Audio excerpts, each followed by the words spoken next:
கோடை குளிர் ஓடை என மான்கள் நம்பி ஓடும் வேளை அது கோடை எழும் கானல் என்று மாறும்.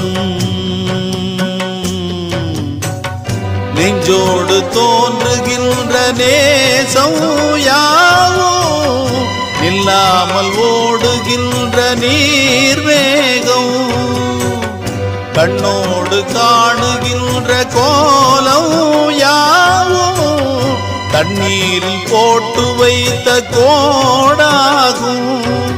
வழிக்கு வந்தது துணையா இல்லை வழுக்கி விட்டிடும் வினையா இதை என்னென்று சொல்வது சித்திர பதுமையே. என்ன என்ன கனவு கண்டாயோ